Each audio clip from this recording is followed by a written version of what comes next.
Hi, welcome to Speakers on Edge. We're doing 15 minutes of fame. And today, my guest, she's a voice of vision with a message that matters. It's Grace. Hi, Grace. Who are Hi, you? Jake. I'm great. Thank you, Jake. I am someone who was told that at the age of 19, I would never amount to anything. And here I am today. So I want your audience to know that anything is possible. Okay, so let's just go back in time a bit, back to when you were 19. Yes. Who in their right mind would say to anyone, there's no hope for you? Believe it or not, it was my therapist. And she waited 20 plus years to share that information with me. She was honest. She said, when I met you when you were 19 years old, I didn't feel that there was any hope for you. And I said, I'm not offended. She said, I don't want you to be offended. I said, I'm not in the least bit offended. I said, this just speaks to the resilience of the human spirit. And it made me feel, I felt a sense of pride, Jake. I wasn't offended at all. So what on earth would make anyone want to say that to you? She did say when she first met me when I was 19 years old, she was a new therapist and she was new to the industry. So that was her perspective when meeting with me and hearing my challenges and my struggles. In her mind, she felt that I wasn't going to be able to break the patterns and the habits that I had already been in. So she was honest and authentic and said, I was a new therapist and that was just, the judgment that I had of you. Okay, take us back to how bad were you then? Well, what Nothing that's legally. Well, what sent me to therapy on my own. I just had an intuition that things were not right in my life. There was no one that I felt safe speaking to. And so I felt like I needed professional help. And what led me there was I was dating a boy, and a week earlier, he had beat me up and threw my keys on the roof of my office building. And I found myself on the sidewalk just feeling humiliated and devastated, embarrassed. And that's what led me to seek therapy. And so I was coming from a lot of dysfunction, unhealthy relationships, very low self-esteem, lack of confidence. So in her mind, she felt that it was already too late for me to make any, changes to change my life. With all due respect to therapists around the world, we know that when you have somebody in a trauma state, that sort of diagnosis is the last thing you ever give them. I hear you. Your job is to hear them and guide them to hope. Yes. You may not solve everything, and it may take a period of time, but the point is to give hope. Help the person find hope. What's, now that I'm thinking about it, Jake, whenever I left her office, I felt you're right. I felt hopeless. And every time I left therapy, this is so bad. I felt that, I had no choice, that I was going to feel this depression, this anxiety for the rest of my life. And so I agree with you. I feel like we do need to show the person, as a therapist, coach, healer, we need to believe in the person and make sure that we're not imparting our own judgment on them. And so maybe I felt that from her unconsciously. I mean, to me, you were feeling her hopelessness in her ability to treat you. So you weren't actually the person of no hope. What you were was an empath. You were Yes. empathically feeling her situation. Your intuition was telling you what was happening with her, but Jake, you I were love owning you. it. Jake, I love you.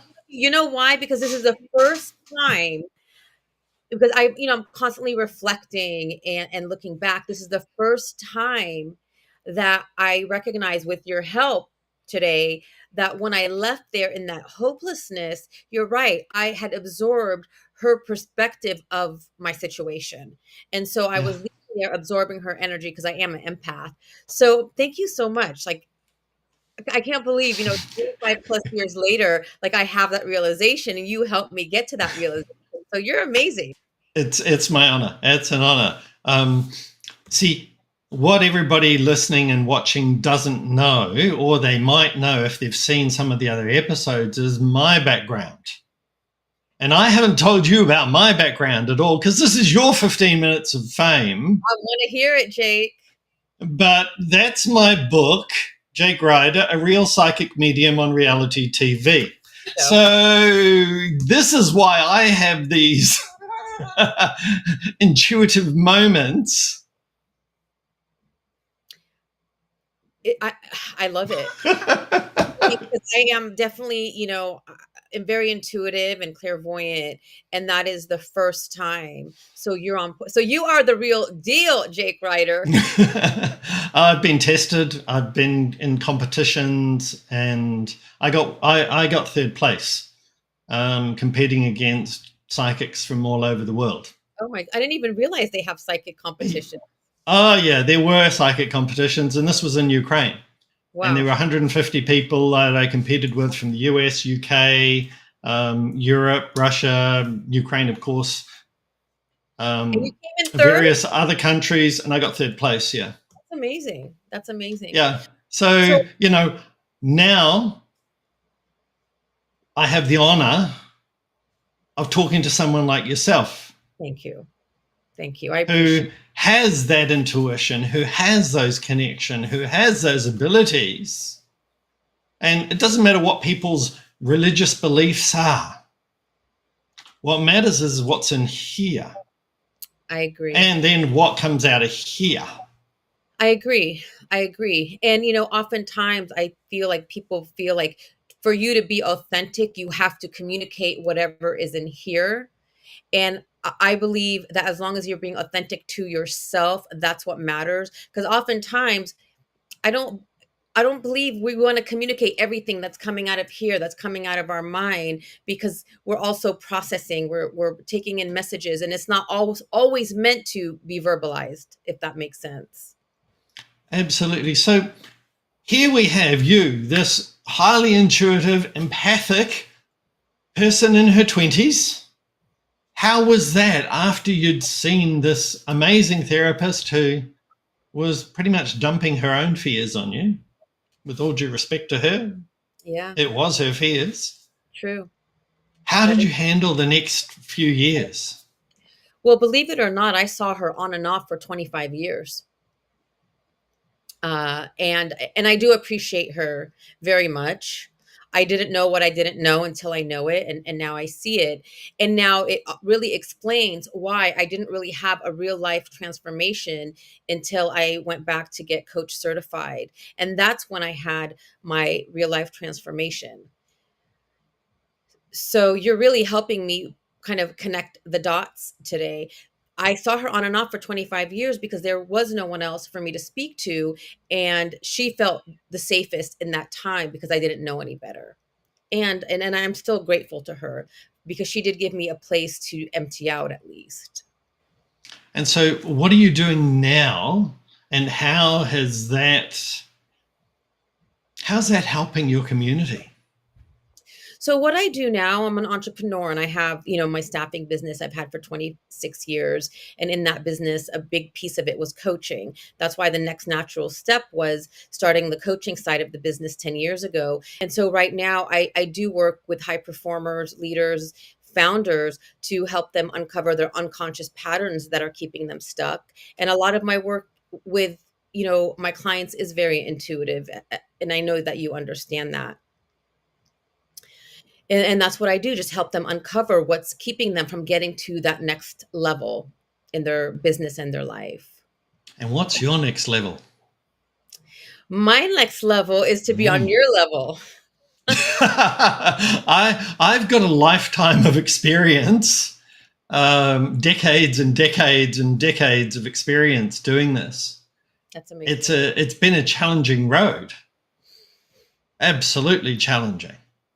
Yeah. And there's a lot of there's a lot of resistance from others, even though this is more accepted now, having an intuition. And you see on social media now, all the sorts of intuitives are out there showing the world, this is me. I'm an intuitive. I can help you with this. It's great that there's more out there. Yes. But I'm more interested in you, because here we have. Do you understand how powerful you are with your intuition? Absolutely. Yes. It's very powerful. It's very powerful. And that's not something I come out and say, I'm a success coach that's going to be able to help you because I'm also an intuitive, empath. That's something that my clients uncover once they start working with me. And anyone that knows me knows that about me.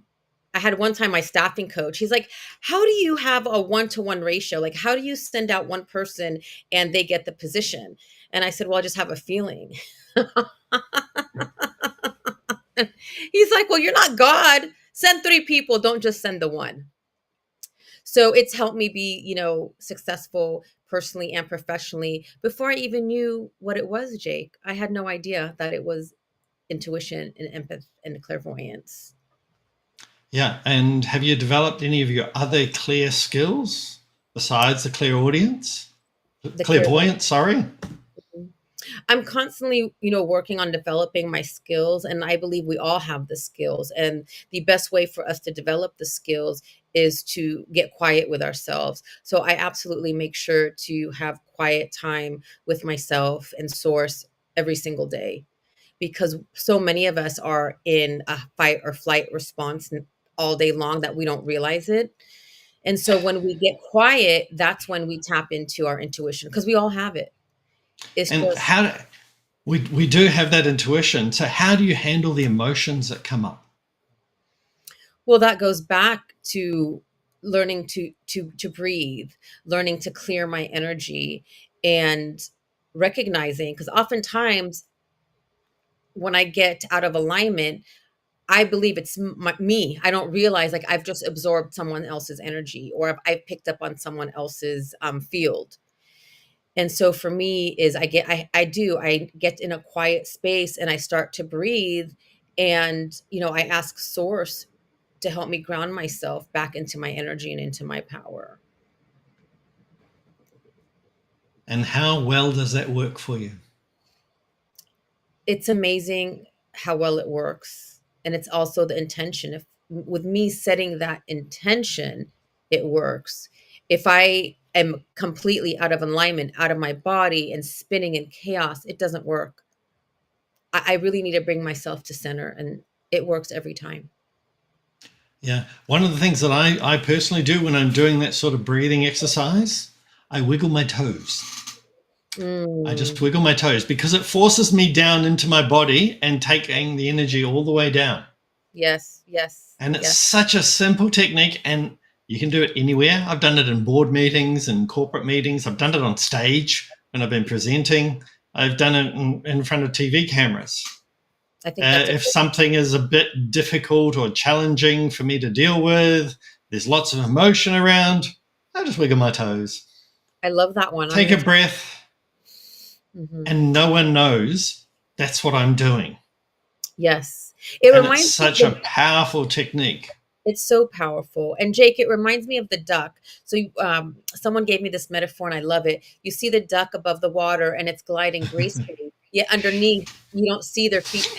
I know that metaphor. I Yeah, love it's I a, love yeah. The version I have is a swan, Yes, the swan. because they're the epitome of beauty and grace. And where I live in Poland, I'm on the Baltic Sea. We have swans at the beaches, Oh, that's amazing. and they come up. They want feeding, and there's seed available for them, and they're so graceful. And They then you'll be sitting watching the ocean, or the Baltic Sea, I should say, because it's not an ocean, it's a sea. And you'll hear whoosh, whoosh, whoosh, whoosh, whoosh, whoosh. Mhm. And that's the sound that the swans make as they're flying.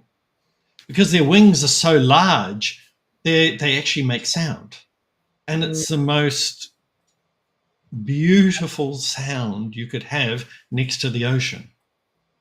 I love the ocean. It's so healing. Yeah, it is. And this is the thing about this journey that you're on is when we pick up other people's energy, we react. But the trick is to respond, to show our Absolutely. resilience and have the Absolutely. skill and the technique to reduce that effect on us and to Absolutely. regain our power. Amen to that. And for me, managing my emotional state is a game that I play because it helps me feel very empowered and powerful to manage my state. This is an incredible show. I know it was a bit of a surprise for you with the way it was going to become.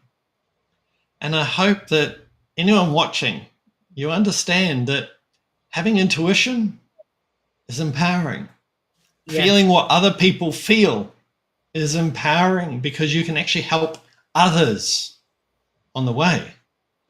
that's right. And we And all and if you're around somebody that has good things for you and not so good things for you, it's your choice. How you react and how you respond. yes. Take the good. Take the good. Yes, I agree. Today has been an incredible show. Grace, where can people find you so that if they want to learn more about their own intuition and their own lives, how can you help them?